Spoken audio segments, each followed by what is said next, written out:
नमस्कार साथीहरु, आजको भिडियोमा हामीले कोरलमा यस्तो खालको एउटा फुटबलको लोगो एकदमै सजिलो तरिकाले बनाउन सिक्नेछौं।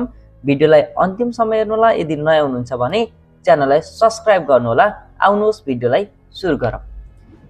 सुरुमा हामीले एउटा पोलिगन शेप लाग्नु पर्ने हुन्छ। यसको लागि यहाँनिर एउटा टुल बक्स रहेको छ। यो टुल बक्सको यहाँनिर जुन एउटा ग्राफ पेपर टुल भन्ने देख्न सक्नुहुन्छ, यसमा क्लिक गर्नु होला। यसमा क्लिक गरिसकेपछि यहाँनिर एउटा सानो अप्सन छ नि, यो सानो अप्सनमा क्लिक गर्नु होला। ग्राफ पेपर टुलकै तल सानो एउटा ड्रप डाउन लिस्टको जस्तो अप्सन छ, यसमा क्लिक गर्नु।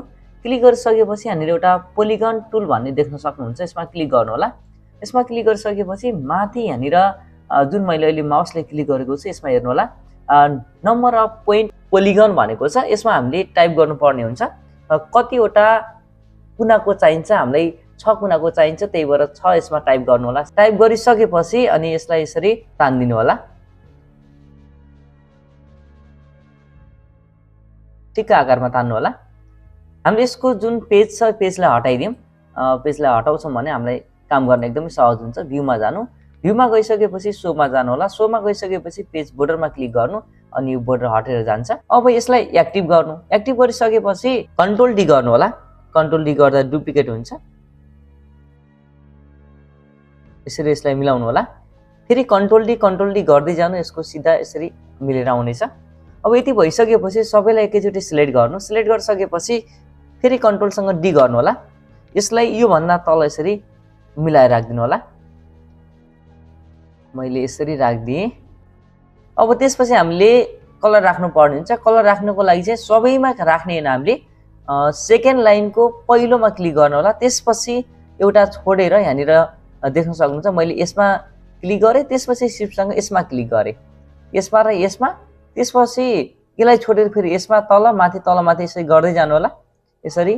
त्यसपछि फेरि यसमा क्लिक गरेँ अनि यसरी ब्ल्याक कलर राखिदिएँ। यसरी तपाईले यसमा ब्ल्याक कलर जुन राखेको छु त्यसमा शिफ्टसँग यसरी क्लिक गरेर पनि तपाईले गर्न सक्नुहुन्छ। यदि अघि बुझ्नु भएन भने कुन कुन ठाउँमा ब्ल्याक कलर राखेको छ त्यसलाई शिफ्टसँग क्लिक गरेर त्यसमा कलर यसरी फिल गरिदिनु होला।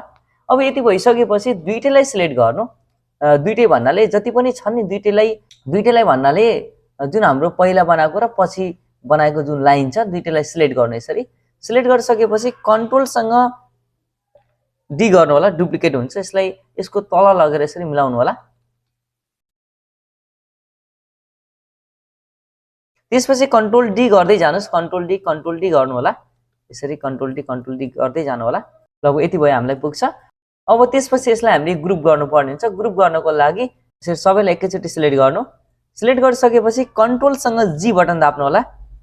कन्ट्रोल जी दाब्दा यसरी ग्रुप हुन्छ।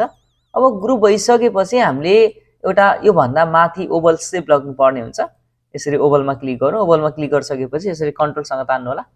कन्ट्रोलसँग तान्दाखेरि चाहिँ यो नबिग्रिकन मजाले गोलो हुन्छ। यसरी कहिलेको यस्तो जुम धेरै थोरै हुन्छ, हामीले माउसहरू चलाउँदाखेरि हुन्छ। त्यस्तो अवस्थामा के गर्नु होला भने यहाँनिर ह्यान्ड टुल देख्न सक्नुहुन्छ, यसमा क्लिक गर्नु। ह्यान्ड टुलमा क्लिक गरिसकेपछि यसमा जुन एउटा जुम टु अल अब्जेक्ट भनेको छ यसमा क्लिक गर्नु होला। यसमा क्लिक गर्दाखेरि टक्क फिट हुन्छ। अब यसलाई हामीले ओभललाई सेन्टरमा लाग्नु पर्ने छ। क्लिक गर्नु, यसरी यसलाई सेन्टरमा राखिदिनु होला। अब बीचमा पर्ने गरी, मैले बीचमा पर्ने गरी भन्दा पनि ब्ल्याकलाई वरिपरि छुने गरी राखिदिएको छु। यसरी नै राख्नु होला आफ्नो विचारले। अब त्यसपछि ओभललाई मात्रै एक्टिभ गर्नु होला है। तल बाहिरको जुन छ यो जुन हामीले कोठा बनाएको छ यसलाई सिलेक्ट गर्नु पर्दैन, ओभललाई मात्रै सिलेक्ट गर्नु होला। यति भइसकेपछि इफेक्टमा जानुपर्ने हुन्छ। इफेक्ट भन्ने मेनु छ, मेनुमा जानु होला। त्यसपछि लेन्समा जानु होला। लेन्समा यसरी क्लिक गर्नु होला। मेरो पहिला नै आइसकेको थियो, अहिले हटेको छ। फेरि म इफेक्टमा गएर यसरी लेन्समा क्लिक गर्छु। लेन्समा क्लिक गरिसकेपछि यसमा देख्न सक्नुहुन्छ यहाँनिर मैले यस साइडमा राखेँ है। यहाँनिर तपाईँको एउटा नो लेन्स इफेक्ट भन्ने अप्सन छ, यसमा क्लिक गर्नु होला। त्यसपछि यहाँनिर फिस आई भन्ने एउटा अप्सन छ, यसमा क्लिक गर्नु। यति भइसकेपछि हाम्रो जुन बलको आकारको भइसकेको छ, गोलो आकारको भइसकेको छ, बल जस्तै भएको छ। अब यति भइसकेपछि यो लेन्सलाई यसरी क्लोज गरिदिनु होला। जुन हामीले इफेक्टबाट सो गरेको थियौँ त्यसलाई हामीले हटाइसकेको छौँ। अब यति भइसकेपछि दुईटैलाई सिलेक्ट गर्नु भन्नाले जुन हाम्रो यो ओभल र पछाडि जुन हाम्रो यो कोठा छ नि यो दुईटैलाई सिलेक्ट गर्नुपर्ने हुन्छ। किनकि अहिले यतिकै सारिदिन्छौँ भने जुन कटेको हुँदैन, फेरि हामीले छुट्याउनु पर्ने हुन्छ के। त्यही भएर यसरी दुईटालाई सिलेक्ट गर्नु होला। दुईटालाई सिलेक्ट गरिसकेपछि माथि देख्न सक्नुहुन्छ यहाँनिर इन्टरसेक्ट भन्ने एउटा अप्सन छ, यसमा क्लिक गर्नु। यसमा क्लिक गरिसकेपछि छुट्टिसकेको छ। अब बाहिर क्लिक गर्नु, त्यसपछि राइट क्लिक गर्नु। राइट क्लिक गरिसकेपछि डिलिटमा क्लिक गरिदिनु, डिलिट हुन्छ। हाम्रो बल भइसकेको छ। अब यसलाई हामीले ग्रुप गर्नुपर्ने हुन्छ। ग्रुप गर्नको लागि यसरी सिलेक्ट गर्नु। फेरि सिलेक्ट गरिसकेपछि कन्ट्रोलसँग जी बटन दाबिदिनु। यसरी हाम्रो एउटा बल भइसकेको छ।